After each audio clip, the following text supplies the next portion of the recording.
Assalamualaikum warahmatullahi wabarakatuh. Sahabat-sahabat pembudidaya udang yang kami hormati. Sekarang ini saya berada di salah satu unit penggelondongan benur. Seperti yang kita lihat tadi di video-video awal itu. Penggelondongan ini sifatnya indoor. Ya, jadi biasa juga kita lihat itu penggelondongan benur di luar ruangan. Ya, kadang menggunakan bak bundar, kadang juga langsung dilakukan di tambak. Ini salah satu model penggelondongan benur. Nah, kalau kita perhatikan bahwa penggelondongan semacam ini yang sifatnya indoor itu, apalagi jauh dari tempat budidaya, memang sebenarnya ini sangat bagus. Kenapa? Ini dirancang sedemikian rupa supaya jauh dari kolam pembesaran, dengan harapan kalau ada apa-apa dengan benur yang kita gelondongkan ini, tentu kolam pembesaran mesti bisa kita amankan, ya, mesti bisa amankan dari misalnya terserang benur yang kita gelondongkan ini sakit karena jauh dari tempat pembesaran, ya kita bisa blok sedemikian rupa supaya pembesaran yang tidak terjangkit, ya. Saudara-saudari yang saya hormati, di video awal tadi kita lihat benur itu ini sudah DOC 18, ya. DOC 18 untuk satu bak ini itu masing-masing diisi 800.000 dengan volume air 200 ton.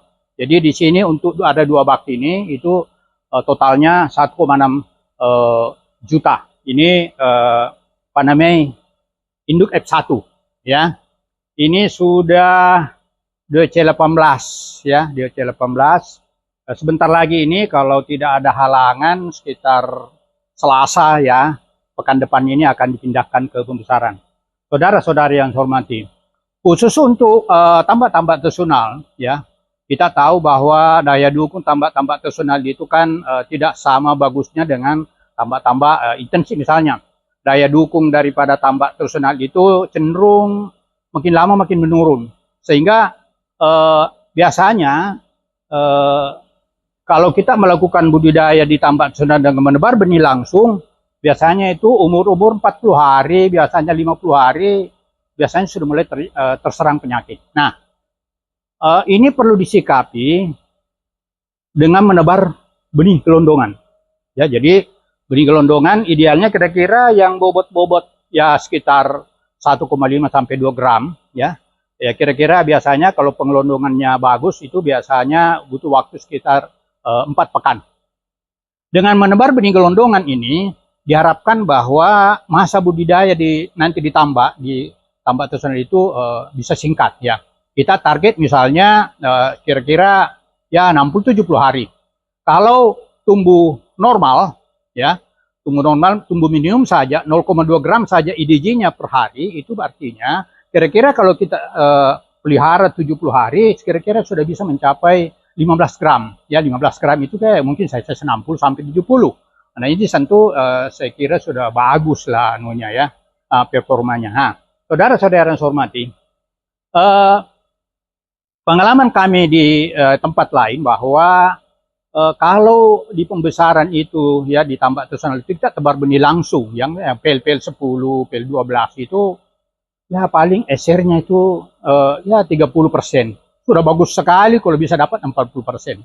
Nah, sementara di lain pihak, kalau kita menebar benih gelondongan yang seperti ini, biasanya itu SR-nya, ya, SR-nya yang sepanjang persiapan lahannya bagus, selama pemeliharaan betul-betul dirawat sedemikian rupa, insya Allah kalau tidak ada halangan itu SR-nya ya paling tidak misalnya 50 sampai 60%. Saya kira kalau di tambak tradisional bisa tercapai itu sudah bagus ya.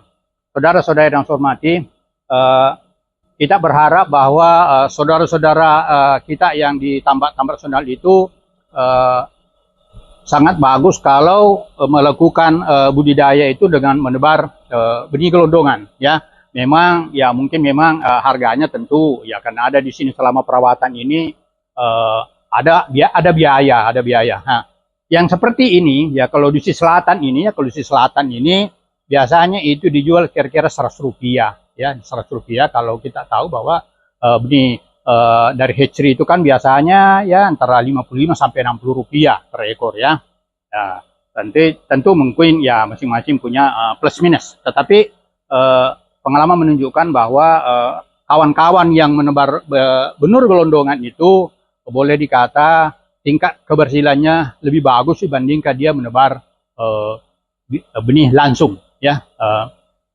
Mudah-mudahan ke depan banyak yang coba mempraktekkan metode pengelondongan benur ya. Mungkin kalau seperti ini kan biayanya besar, tapi bisa kita sikapi dengan menggunakan bak-bak bundar itu yang di meter-meter 10 atau menggunakan bak-bak tanah. Tentu masing-masing punya plus minus tergantung kemampuan kita dalam hal ini aspek ekonominya.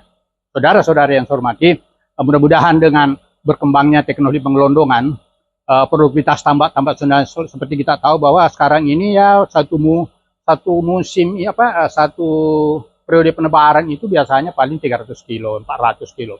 Tapi berdasarkan uji coba yang dilakukan oleh kawan-kawan yang lain itu di berbagai tempat dengan menebar benih gelondongan itu tradisional plus penebaran 10 ekor per meter itu bisa dihasilkan kira-kira 75 sampai 100 kilo ya per 10.000 benur. Jadi kalau 1 juta 100.000 ekor kira-kira bisa dapat 750 sampai 1 ton, bahkan bisa lebih kalau ini. Kemudian pakan yang juga digunakan biasanya di tambak-tambak tradisional itu ya paling tinggi 1.